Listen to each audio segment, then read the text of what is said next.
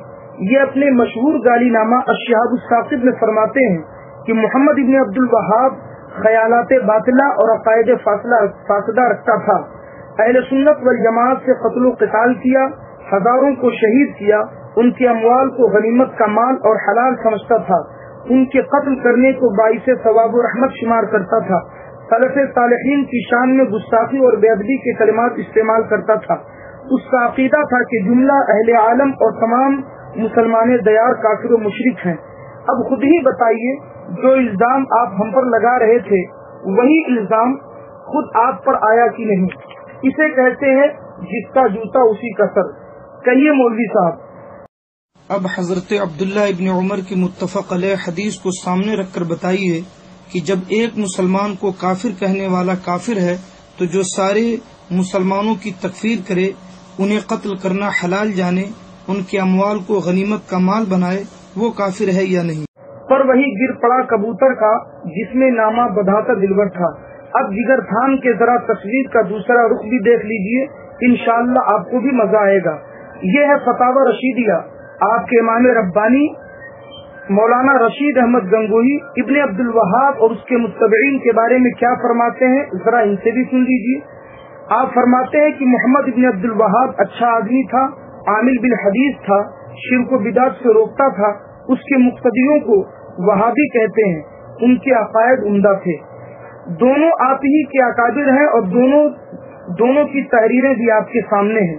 مجھے آپ سے صرف یہ سوال کرنا ہے کہ بقول حسین احمد تانڈوی کے اگر ابن عبد الوہاب مکفر المسلمین تھا تو آپ کے مولوی رشید احمد اسی کو مسلمان اور عامل بالحدیث بتا کر کافر ہوئے یا نہیں؟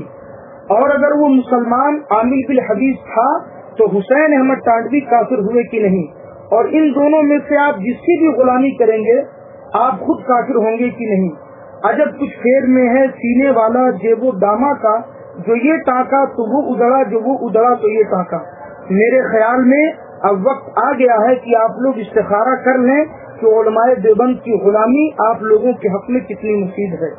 مولوی ابو ایوب اینڈ کمپنی، یہ رہا آپ کا 10واں فراڈ۔ آپ نے علماء اہل سنت بالخصوص اعلیٰ حضرت رضی اللہ تعالیٰ عنہ پر انگریزوں کے ایجنٹ ہونے کا بے بنیاد الزام لگایا ہے۔ کسی نے بالکل سچ کہا ہے، شیشے کے گھر میں بیٹھ کر پتھر ہو پھینکتے دیوار آہنی پہ حماقت تو دیکھیے۔ آپ نے جس کتاب کا حوالہ دیا ہے اسی کتاب میں پورے شرح و بسط کے ساتھ ہمالیہ سے بھی زیادہ مضبوط دلائل کے ذریعے اس بے بنیاد الزام کی قلیب کھول دی گئی ہے، مگر لگتا ہے کہ علماء اہل سنت کی دشمنی کی وجہ سے اللہ تعالیٰ نے آپ کو کورے باطن کے ساتھ کورے ظاہر کے عذاب میں بھی مبتلا کر دیا ہے کہ کوئی سچی صحیح بات نظر ہی نہیں آتی، اور نظر آئے بھی تو کیسے؟ آنکھ والا تیری رحمت کا تماشا دیکھے، دیدہ کور کو کیا آئے نظر کیا دیکھے۔ مگر آئیے ہم آپ کو انگریزوں کے کچھ ایسے وفادار ایجنٹوں اور زرخرید غلاموں سے ملاقات کراتے ہیں جن کے اقراری بیان کے بعد پھر کسی اور دلیل و ثبوت کی ضرورت ہی باقی نہیں رہ جاتی۔ یہ دیکھیے، یہ ہے آپ کے گھر کی کتاب مکالمۃ الصدرین، اس کے مرتب مولوی طاہر احمد قاسمی ہے، یہ رحمانی پریس دہلی سے چھپی ہے۔ مولوی حفظ الرحمان صاحب جو جمعیت علماء ہند کے ناظم ہیں، آپ خود اندازہ لگائیں یہ کتنی معتبر شخصیت ہیں۔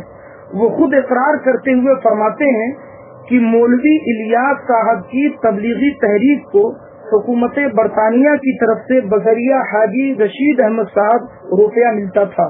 سنا آپ نے؟ سچ ہے مدعی لاکھ پہ بھاری ہے گواہی تیری۔ آپ سے میں صرف یہ پوچھنا چاہتا ہوں کہ گاؤں گاؤں نگر نگر ڈگر ڈگر کلمہ اور نماز کی تبلیغ کرنے والی خالص اسلامی تبلیغی جماعت کو تسلیس کے پجاری آخر کس کام کے عوض کتنی بھاری رقم دیا کرتے تھے؟ دال میں کچھ تو کالا ہے یا پوری دال ہی کالی ہے؟ اب اس کے جواب میں مولوی شبیر احمد دیوبندی نے جو سنسنی خیز بیان دیا ہے، اس نے تو اکابر دیوبند کے چہرے سے حب الوطنی کے بہروب کا سارا مکھوٹا اتار کر ساری دنیا کے سامنے انہیں بالکل ننگا کر دیا۔ فرماتے ہیں کہ مولوی اشرف علی صاحب ہم سب کے مسلم بزرگ اور پیشوا تھے، مگر ان کے بارے میں بھی بعض لوگوں سے کہتے سنا ہے کہ ان کو بھی حکومت کی طرف سے 600 روپیہ ماہوار ملتے تھے۔ کیا اس کے بعد بھی کسی اور ثبوت کی ضرورت باقی رہتی ہے؟ مولانا اشرف علی تھانوی پر انگریزوں کی یہ کرم فرمائی اندرون خانہ کسی گہرے رشتے کی غماز نہیں ہے۔ ہر ماہ پابندی سے اتنی بڑی رقم کس خدمت کے عوض میں دی جاتی تھی؟ اب خود ہی فیصلہ کر لیجئے کہ انگریز حکومت علماء دیوبند پر اس قدر مہربان کیوں تھی؟ کچھ تو ہے جس کی پردہ داری ہے۔ اگر اب بھی کوئی شک و شبہ باقی رہ گیا ہو تو دل تھام کر اپنے امام ربانی مولوی رشید احمد صاحب گنگوہی کا یہ اقراری بیان سن لیجیے۔ یہ ہے آپ کے گھر کی کتاب تذکرۃ الرشید۔ مولوی رشید احمد صاحب فرماتے ہیں بعض کے سروں پر موت کھیل رہی تھی، انہوں نے کمپنی کے امن و عافیت کا زمانہ قدر کی نگاہ سے نہ دیکھا اور اپنی رحمدل گورنمنٹ کے سامنے بغاوت کا علم بلند کر دیا۔ کسے کہتے ہیں جب پیار کیا تو ڈرنا کیا؟ شاباش، وفادار ہو تو ایسا۔ لیجیے صاحب، ڈنکے کی چوٹ پر آپ کے امام ربانی کا یہ بیان آپ کے سامنے ہے۔ وہ انگریز جو سارے مسلمانوں کے خون سے ہولی کھیل رہا تھا، علماء کو شہید کر کے ان کی املاک کو تباہ کر رہا تھا، آپ کے امام ربانی اسے رحمدل گورنمنٹ اور اس کے ظالمانہ دور حکومت کو امن و عافیت کا زمانہ بتا رہے ہیں۔ تھوڑا اور آگے بڑھیے، انگریز بہادر سے وفاداری اور جانثاری کا خود اقراری بیان بھی سماعت کر لیجیے۔ اسی کتاب میں آگے فرماتے ہیں جب میں حقیقت میں سرکار کا فرما بردار ہوں تو اس جھوٹ سے میرا بال بھی بیکار نہ ہوگا، اور اگر مارا بھی گیا تو سرکار مالک ہے، اسے اختیار ہے جو چاہے کرے۔ دیکھا آپ نے کتنے حوصلے سے آپ کے امام ربانی نے انگریز سے اپنی وفاداری کا اقرار کیا ہے اور خدا کو چھوڑ کر تثلیث کے پجاریوں کے در پہ اپنی زندگی کی دہائی دی ہے۔ کیا اس کے بعد بھی علماء دیوبند کے انگریز نوازی کی کوئی اور سند چاہیے؟